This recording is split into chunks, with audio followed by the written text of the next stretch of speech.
everybody. Welcome to the Back to Basics Weight Loss Surgery channel. My name is Neecy, or Denise, or NeecyD63 here on YouTube. And this week is Valentine's week. So it's all about the love in the air, right? And our questions this week are about relationships. Love life. Has your love life changed since you've had weight loss surgery? If it has, how has it changed? What's different? So, has my love life changed since I had weight loss surgery?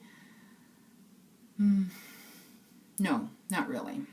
But my thoughts on relationships and love lives, or your love life, have changed very much having had weight loss surgery.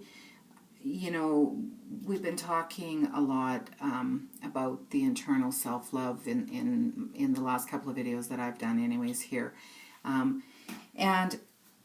I had a serious lack of self-love going back. And I didn't believe that I was worthy of being loved.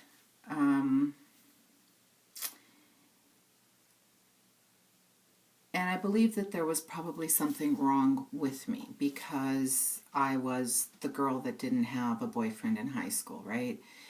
And even the boys that I did meet, or you'd be at a party and you'd make out with a little bit, I was convinced that really they weren't interested in me at all, and the only thing they were interested in after they'd had drinks was trying to get into my pants, right?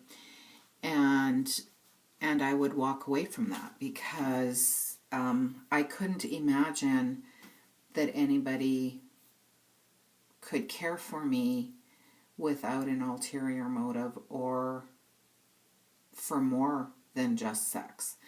And I was never a promiscuous person, but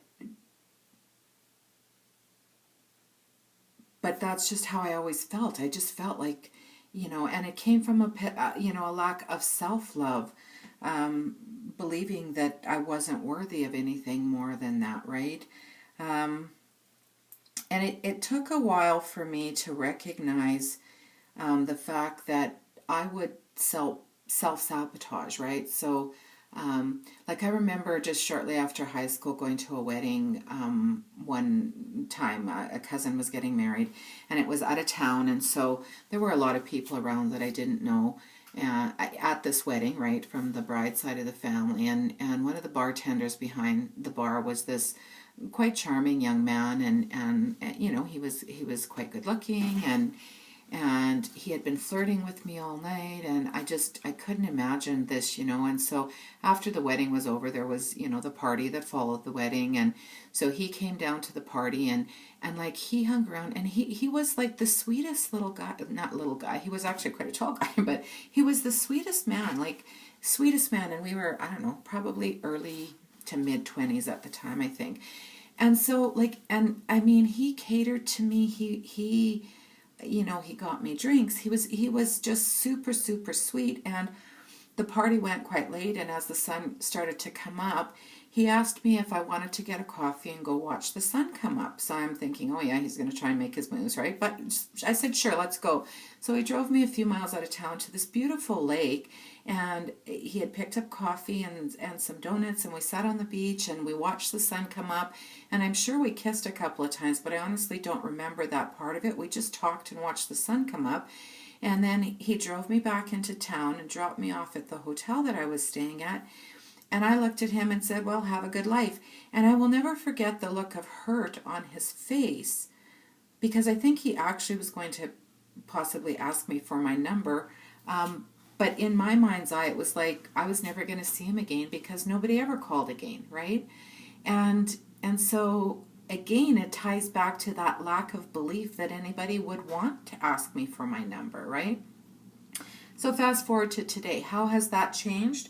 Well, I'm still not in any kind of a long-term serious relationship, but I do know now that that is what I want. I would like to be in a committed, mature, adult relationship. And I can recognize now and accept when somebody flirts with me or gives me a compliment on the way that I look or who I am, and not inside be saying, yeah, right, he's just being nice or she's just being nice, right? So I accept those as being honest, and I accept them with gratitude, and I will say thank you instead of saying, oh yeah, like, how when you don't feel good about yourself, somebody says something and you always, somebody says, I can't even think of an example, but they give you a compliment and you downplay it. And I don't anymore. When somebody gives me a compliment now, I smile and I say thank you very much. And I mean it from the bottom of my heart. But again, that comes from a place of self-love because I can believe that they are being sincere in making those comments. And again, like I have come to the decision that it really and truly, it doesn't matter if you're big or small or black or white or have lots of hair or you're bald. If you want to be in a relationship, you can be in a relationship. But that means that you've got to put yourself out there and you've got to work towards that. So figure out what it is you want, right? Because how can you look for that relationship if you don't even know what you want? And you need to make, there are things that you can compromise on, things that aren't that important, but there may be some sort of guiding principles that you live by that are just non-negotiable. And so you need to know that. You need to know what those lines are.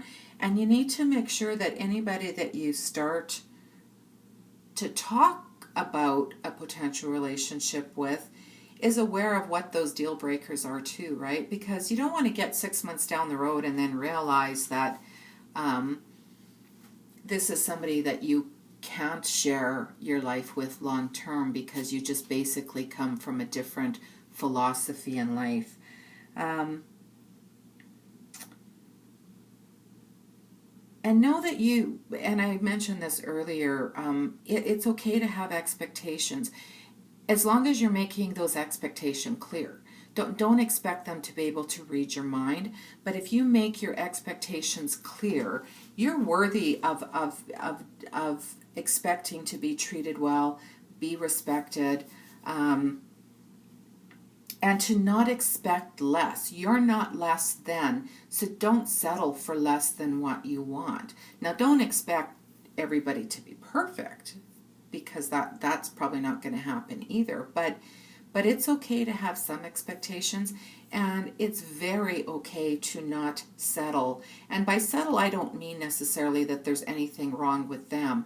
But if you know in your heart that this is not somebody that is going to be long-term, or you've had those discussions and there's no willingness even to work towards that common ground, then move on and go find somebody who will work with you on finding the love that you want and that they want together. Anyways, that's my opinion. Check in with me again next year, see if it's changed anymore. Hope you're taking care of yourself and each other. Happy Valentine's Day to everybody. Much love from me to you. I hope you have a fabulous day, whether you're sharing it with somebody or loving yourself that day. Take care.